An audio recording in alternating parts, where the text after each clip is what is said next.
Hoy día viernes le vamos a dar la bienvenida a una amiga periodista, por supuesto, que se une a nuestro equipo, Celia Rojas, y que nos trae una entrevista muy importante. ¿Cómo estás, Celia? Bienvenida a tu conexión. Hola Mati, mucho gusto. Gracias por este espacio de entrevistas de día viernes.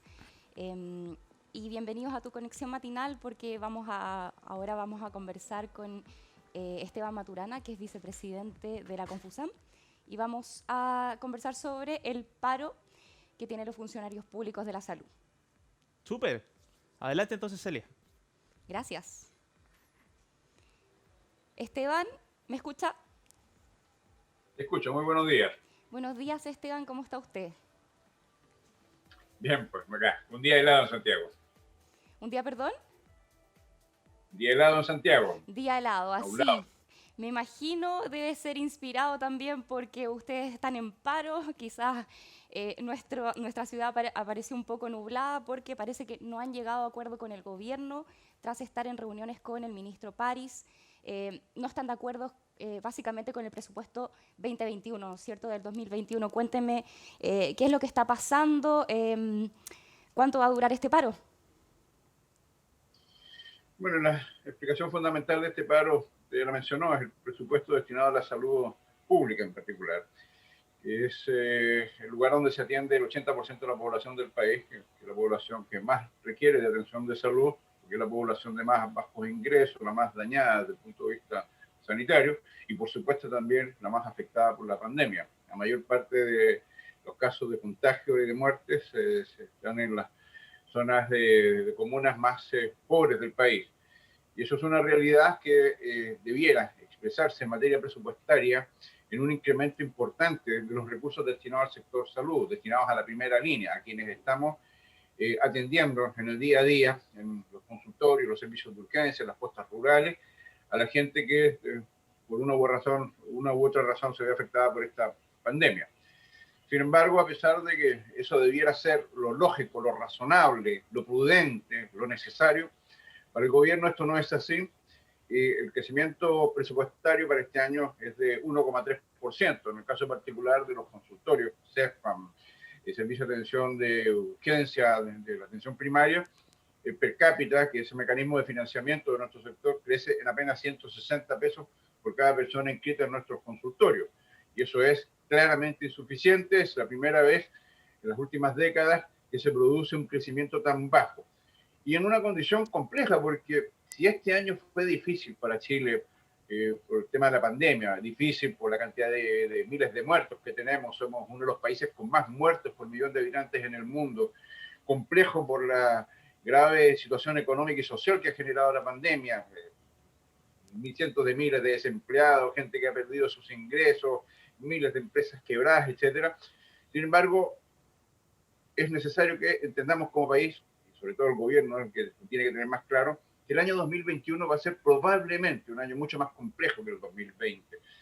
Y esto se señala desde la perspectiva de lo que está ocurriendo en los países europeos, que sufrieron una primera oleada, recordemos lo que ocurrió en Italia, en Inglaterra, en Gran Bretaña, etcétera. La primera oleada fue muy complejo, muy difícil, particularmente Italia. Lograron controlarlo, pero ahora están enfrentando una segunda oleada, y esta segunda oleada es mayor que la primera oleada. Tensiona mucho más al sistema de salud. Entonces, uno debiera prever, como gobierno, el presidente de la República debiera tener la certeza de que durante el año 2021 se van a gastar más recursos, se van a necesitar más recursos en salud que los que se están gastando este año 2020. Sin embargo, el gobierno ha enviado un presupuesto que se contrae más bien en para el año 2021, y por eso es que estamos en un paro que por supuesto, si no se logra respuesta por parte del ministro del gobierno, en general el ministro no tiene acá muchos dedos en el piano, porque claramente las teclas las toca el Ministerio de Hacienda, que es donde se asignan los presupuestos. Pero como él es nuestro interlocutor, tenemos que dirigirnos a él. Lamentamos que el ministro crea que los problemas de salud en el país y nuestras demandas se resuelven a punta de reuniones. Ayer lo escuchamos decir que después de 30 reuniones se sentía deprimido y frustrado. Bueno, ¿de qué sirven 30 reuniones si después de 30 reuniones no hay solución al problema más de fondo, que es un problema de carácter estructural, que es el presupuesto destinado a la salud de las chilenas y chilenos? Quiero preguntarle, usted es médico general de CEFAM de Pudahuel, lleva más de 30 años ahí. Cuéntenos un Sí. poco el día a día que es desde que esta pandemia llega a nuestro país. Necesito que me diga cómo ha tomado el pulso usted como médico general. ¿Ha visto a los funcionarios también del establecimiento agotados? Cuénteme también cómo estamos enfrentando, cómo esta primera línea está enfrentando esta pandemia desde lo emocional, que a veces cuando uno está en ese agotamiento emocional y está sometido a presión, no puede rendir bien. ¿Cuáles son las condiciones laborales en las que están ahí mismo? Bueno, la pandemia ha golpeado de manera particularmente dura al personal de salud. Somos nosotros los que estamos en la primera línea. Eh, y obviamente esto ha significado un cambio radical en las formas de trabajo en la atención primaria. Hemos tenido que orientar la mayor parte de nuestros recursos a atender pandemia. Hemos tenido que modificar la estructura interna incluso de nuestros establecimientos para tener espacios de atención exclusiva para pacientes respiratorios o supuestos COVID-19 y espacios para la atención a otros pacientes que no son COVID-19 para tratar de evitar que se produzcan contactos que puedan después significar más contagios. Por supuesto, también hemos tenido que reducir nuestro personal porque se ha logrado, y eso ha sido por exigencia de nuestra organización, que las personas con enfermedades crónicas, diabéticos, hipertensos u otras patologías que puedan tener mayor riesgo de infectarse, los adultos mayores, las adultas mayores, no estén en el servicio dentro de los establecimientos, sino que se entreguen su servicio por la vía del teletrabajo, de forma telemática. Y eso nos ha puesto en un escenario en que se ha logrado, o sea, verificado una reducción de nuestras dotaciones. Y eso ha incrementado la cantidad de trabajo que hemos tenido que hacer quienes permanecen trabajando de manera presencial en nuestros establecimientos. Pero además, el personal que trabaja en salud, el personal, son personas, son seres humanos, que están sometidos a un riesgo incluso mayor que la población común de contagiarse, porque estamos en contacto directo con personas que pueden portar el virus y pueden transmitirlo.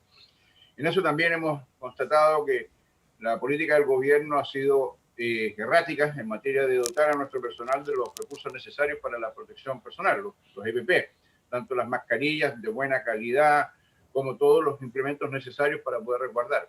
Y esto ya ha tenido consecuencias. Tenemos nosotros ya a la fecha de hoy, en el caso particular de atención primaria, 16 muertos y miles de contagiados.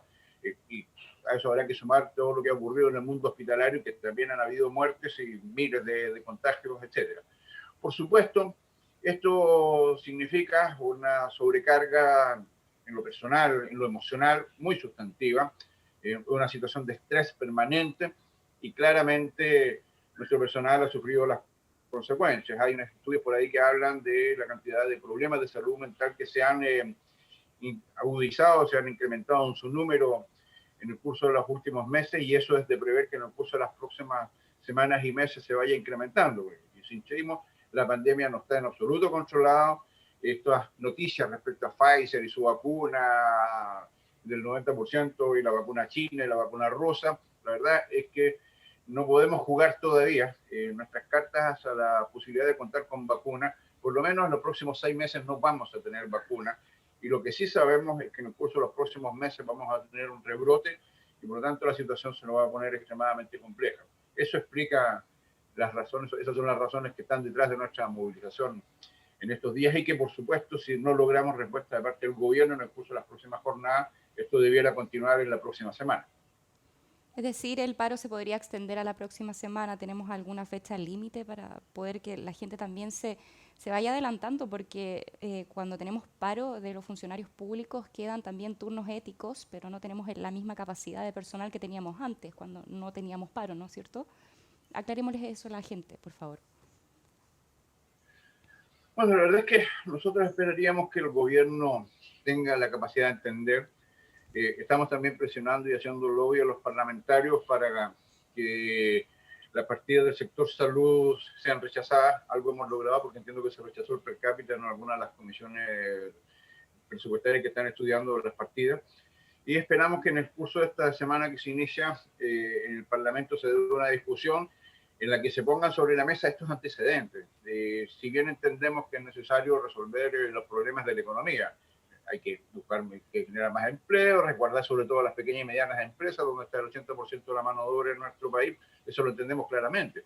Pero también entendemos claramente que este gobierno tiene que tener clara la película en el siguiente sentido. En el mundo hay dos opciones, y así se ha visto en los últimos meses. O los gobiernos optan por proteger y resguardar la salud y la vida de las personas, u optan por resguardar y proteger la riqueza o resguardar la economía, resguardar a las grandes empresas. Los países que han optado por esta segunda alternativa, que es proteger la economía, han tenido un estrepitoso fracaso sanitario que ha significado miles, cientos de miles de muertes. Cuestión de ver Estados Unidos, cuestión de ver Inglaterra, cuestión de ver Brasil. Lo de Brasil es un desastre de proporciones, de Ecuador, etcétera. Países en que la pandemia se ha cobrado cientos de miles de contagiados y tenemos ya en el mundo millones de muertos. Esa situación es de un desatino impresionante por parte de los gobernantes que han incurrido en esta locura. En cambio, han habido gobiernos que han optado por resguardar la salud y la vida de la población. Y aquí viene el caso de la frase que para mi gusto refleja completamente lo que uno debiera tener como gobernante, que es lo que dijo Alberto Fernández en su minuto. La economía se puede recuperar, las vidas no se recuperan. Y para que una economía pueda funcionar, necesita un país sano, necesita que la gente no se muera. Entonces, en Chile el gobierno lamentablemente no lo ha entendido así. La mayor parte de los recursos han destinado a resguardar a las grandes empresas, a proteger a las mayores fortunas del país, y los recursos destinados a la salud han sido insuficientes. Las medidas, la gestión del actual gobierno en materia de salud ha sido un fracaso total. Chile no es un país exitoso en gestión de pandemia. Somos el cuarto país a nivel mundial el número de muertes por millón de habitantes. Más allá de que han querido hacer aparecer las cosas como que somos excelentes gestores en pandemia, que hemos hecho mucho PCR y todo lo demás, la verdad es que las cifras duras, que es el número de muertes y el número de contagios por millón de habitantes, porque así hay que compararse, claramente dicen que la gestión tanto de Mañalich, que hoy día está siendo sometido a juicio, como la de París, ha sido un estrepitoso fracaso de la A a la Z. Mira, Esteban, lo que usted dice no deja de tener razón, pero también preguntarle desde otra arista, estamos todos enfrentando muchos cambios y me parece que cuando enfrentamos cambios y cambios potentes como el que estamos viviendo, se producen muchos caos, porque también se producen resistencias, muñequeos, etcétera, gallitos. Pero sí podemos decir que el gobierno está haciendo un esfuerzo y ha reducido también el presupuesto no solamente en salud, sino que en cultura, en educación, en deporte. O sea, todas las instituciones se han visto, han tenido que reducir su presupuesto. Y aún así, el presupuesto por persona será de 162.000 pesos. ¿Aún así no es suficiente, don Esteban? ¿Usted cree que realmente no se están haciendo los esfuerzos? Efectivamente, no se están haciendo los esfuerzos. Chile tiene uno de los presupuestos de defensa más altos de América Latina.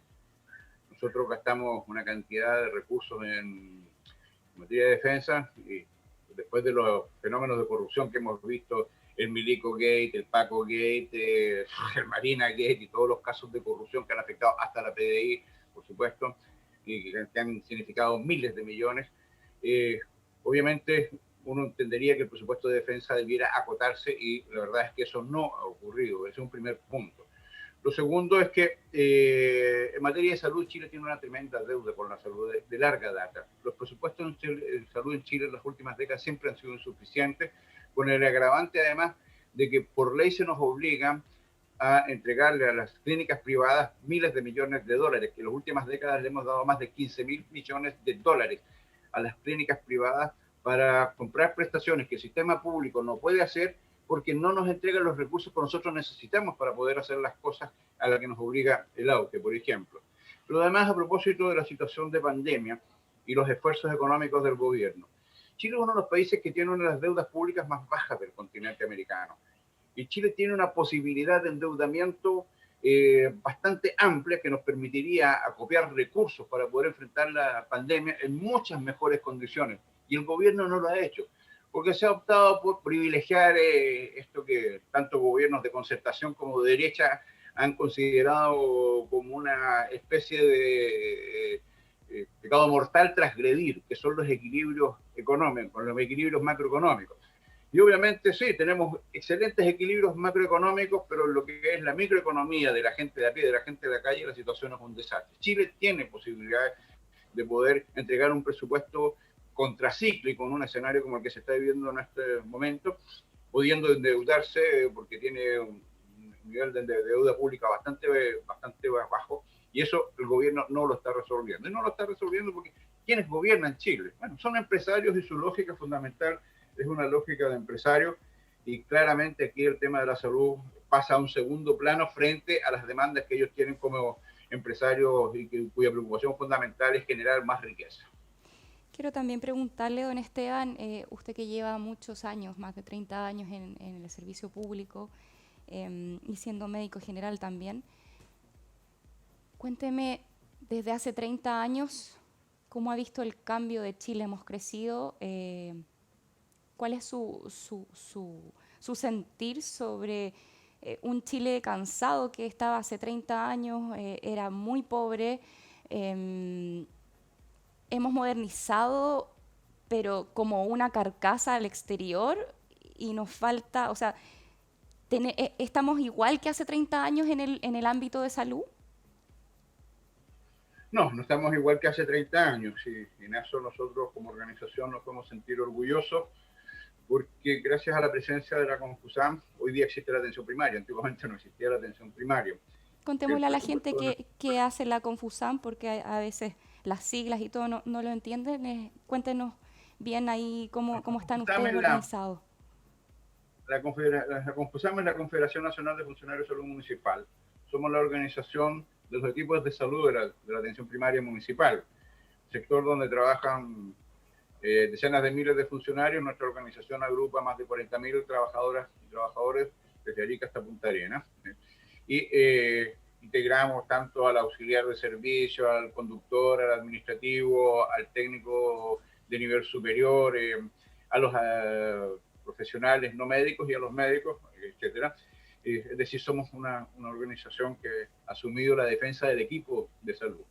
Nosotros partimos hace más de 30 años como organización. Éramos muy pocos al principio, éramos como 5.000 cuando partió nuestra organización. Había muchísimos menos trabajadores.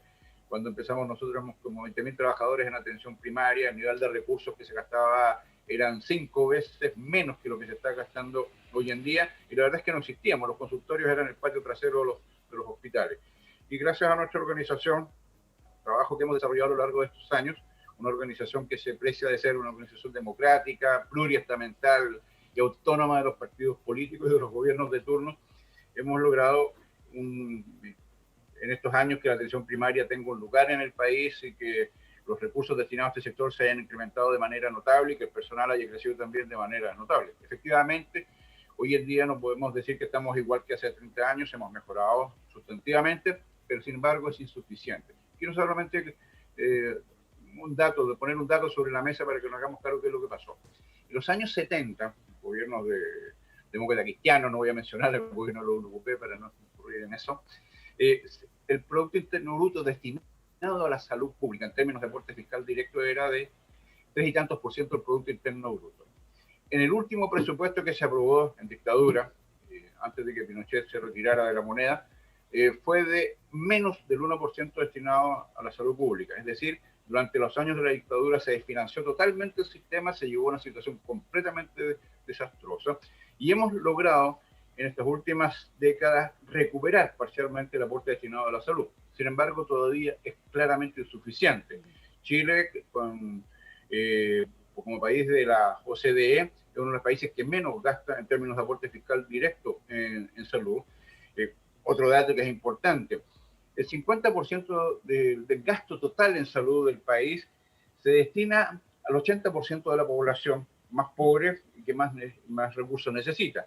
Y el otro, el 50% se gastan en el mundo de la salud privada, es decir, de la gente de más altos ingresos, lo cual da cuenta de la tremenda inequidad. Nuestro sector, en el caso particular de la atención primaria, hoy día funciona con un per cápita basal, que es la cantidad de recursos que entrega el ministerio por persona inscrita en un consultorio, de un poco más de 7.000 pesos. El per cápita basal, en las cifras del propio Ministerio de Salud, ya debería estar superando la barrera de los 10.000 pesos y aún así seguimos con esa cifra de 7.000 y tantos pesos, a pesar de que el propio ministerio lo reconoce.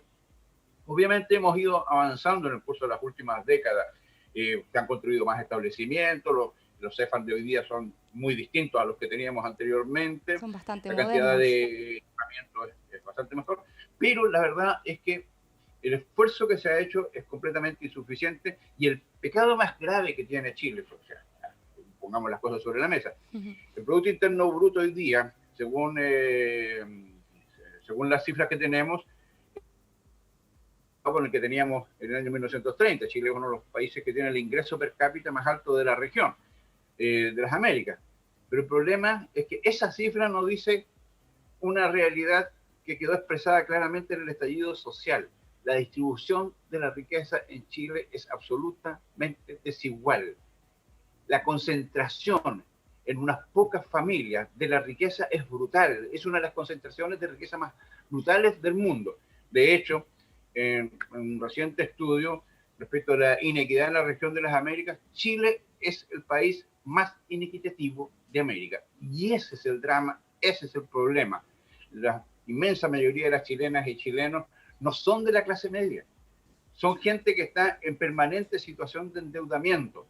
Y obviamente, también si uno quisiera analizar, claro, hoy día hay más acceso a productos en los malls, en los supermercados, hay más casas, etcétera, etcétera, etcétera. Pero no podemos hoy en día, con el nivel de riqueza que genera el país, señalar que la gente hoy día está en buenas condiciones económicas, sociales, tampoco está en buenas condiciones de salud, no estamos en buenas condiciones en educación, la educación es completamente segmentada, etcétera. O sea, estamos patas para arriba, hay que decirlo.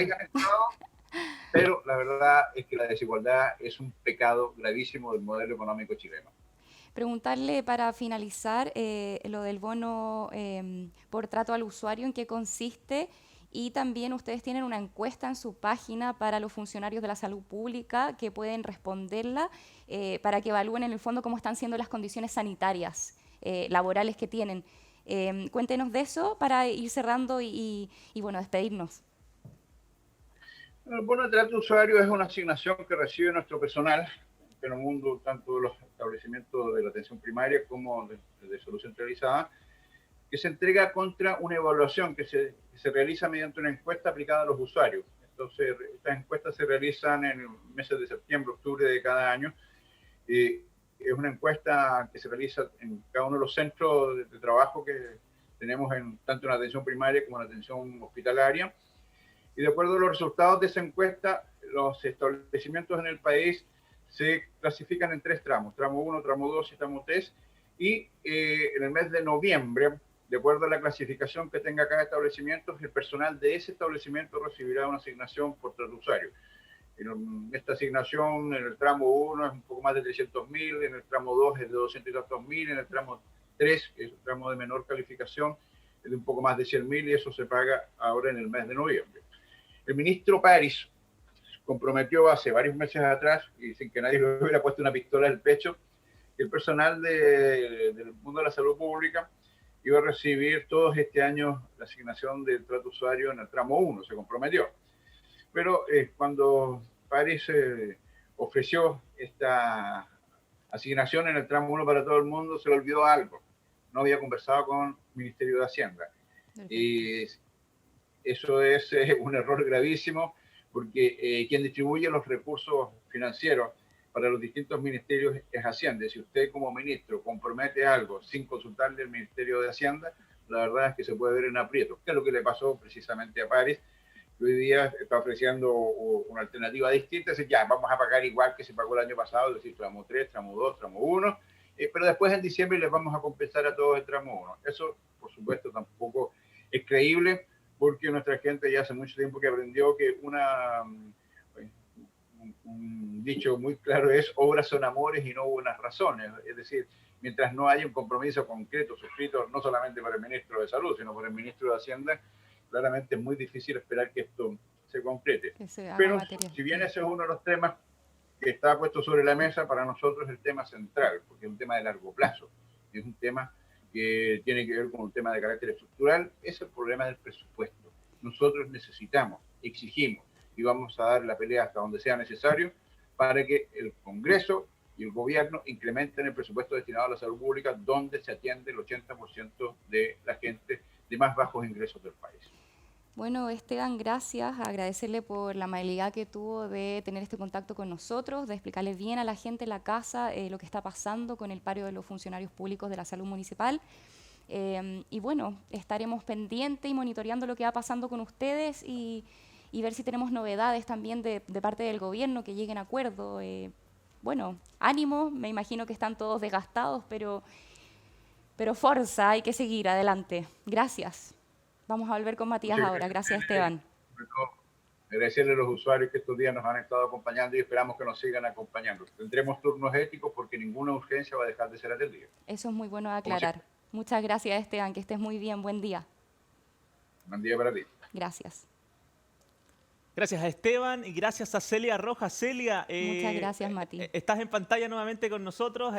Darte la bienvenida nuevamente a nuestro matinal. Vamos a estar teniendo periódicamente entrevistas con algunas autoridades, con algunos organismos importantes de nuestro país. Así que bienvenida nuevamente. ¿Cómo te sentiste?